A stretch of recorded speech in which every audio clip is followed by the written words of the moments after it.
Hello friends, இன்றைக்கி நம்ம double hook சாம் வச்சு எப்படி ப்ரேஸ்லெட் மேக் பண்ணுறதுன்னு தான் லாங் வீடியோவாக போட்டிருக்கேன். வாங்க பார்க்கலாம் எப்படி செய்கிறதுன்னு. அதுக்கு நான் உங்களுக்கு என்ன கலர் பீட் தேவையோ அதை எடுத்துக்கோங்க. அதுக்கப்புறம் டபுள் ஹூக் சாம் எடுத்துக்கோங்க.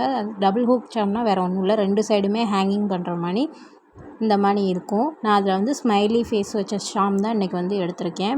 அதில் நான் த்ரெட் எலாஸ்டிக் எடுத்திருக்கேன். அதை டபுள் தான் வச்சு கோர்த்துக்கோங்க.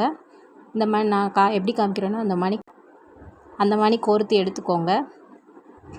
பார்த்திங்கன்னா கோர்த்துட்டு நம்ம பீடு கோர்க்க ஆரம்பிச்சிடலாம். சாமை மட்டும் கோர்த்துக்கலாம். கோர்த்துட்டு அதுக்கப்புறம் பீடு நம்ம கோர்க்க ஆரம்பிச்சிடலாம். இது பார்த்திங்கன்னா கிட்டத்தட்ட வாட்ச் ப்ரேஸ்லெட்டுக்கு எப்படி மேக் பண்ணுவோமோ அதே மாதிரி தான் டபுள் ஹூக் சாமுக்கும் நம்ம மேக் பண்ணணும். அதே உங்களுக்கு எந்த கை சைஸுக்கு தேவையோ அதை மெஷர்மெண்ட் எடுத்து அதுக்கேற்றாப்புல நீங்கள் ப்ரேஸ்லெட் பீடு சேர்த்துக்கலாம். நான் இந்த சைடு 11 பீடு, அந்த சைடு அதே மாதிரி 11 பீடு வர மாதிரி நான் கோர்த்து எடுத்துக்கிறேன். இதில் உங்களுக்கு இடையிலே வேணும்னா நீங்கள் 2 பீடு கோர்க்க இந்த ஸ்டோன் மாதிரி எதுனாலும் வைக்கணுன்னா கூட வச்சுக்கலாம். நான் இன்றைக்கி வெறும் பீட் மட்டும் கோர்த்து எடுத்துக்கிறேன். இப்போ நம்ம 2 சைடும் ஃபுல்லாக கோர்த்து முடித்ததுக்கப்புறம் பார்த்திங்கன்னா கடைசியாக நம்ம நாட் மட்டும்தான் போடணும். அவ்வளோதான். இந்த ப்ரேஸ்லெட்டில் வேறு எந்த ஒர்க்கும் நம்ம பண்ண போகிறதில்ல. சிம்பிளான ப்ரேஸ்லெட் இப்படி தான் ரெடி பண்ணணும்.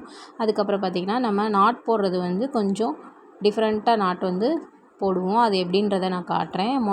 நம்ம எப்பயும் போல் நார்மலாக நாட் போடுற மாதிரி நாட் போட்டு திருப்பி செகண்ட் நாட் போடும்போது பார்த்திங்கன்னா 2 தடவை ட்விஸ்ட் பண்ணி அந்த த்ரெட்டை ட்விஸ்ட் பண்ணிவிட்டு நம்ம கட்டணும். ஃபஸ்ட் நாட்டு எப்பயும் போல் போடுற மாதிரி போட்டுக்கோங்க.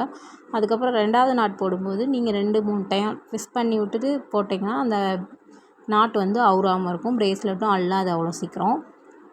பார்த்திங்கன்னா நம்ம நல்லா போட்டு முடிச்சு இழுத்து பார்த்துக்கோங்க. உங்களுக்கு எதுக்கும் ஒரு டைம் ப்ரேஸ்லெட்டை இழுத்து பார்த்திங்கன்னா உங்களுக்கு வந்துச்சுன்னா டக்குன்னு இழுபட்டுரும். இது அள்ளாது. பார்த்திங்கன்னா கரெக்ட் பண்ணி செக் பண்ணிக்கோங்க. அப்புறம் மிச்சம் இருக்கிற த்ரெட்டை நம்ம கட் பண்ணி விட்டுடலாம். இப்போ பார்த்திங்கன்னா நம்ம ப்ரேஸ்லெட் சூப்பராக ரெடி ஆகிட்டு. நீங்களும் இதே மாதிரி செஞ்சு ட்ரை பண்ணி பாருங்கள். உங்களுக்கு இந்த வீடியோ பிடிச்சிருந்துச்சுன்னா நம்ம சேனலை லைக் பண்ணுங்கள், ஷேர் பண்ணுங்கள், சப்ஸ்கிரைப் பண்ணுங்கள். மேலும் இதே மாதிரி வீடியோ வேணும்னா நம்ம சேனலை சப்ஸ்கிரைப் பண்ணிக்கோங்க. தேங்க்யூ ஃபார் வாட்சிங்.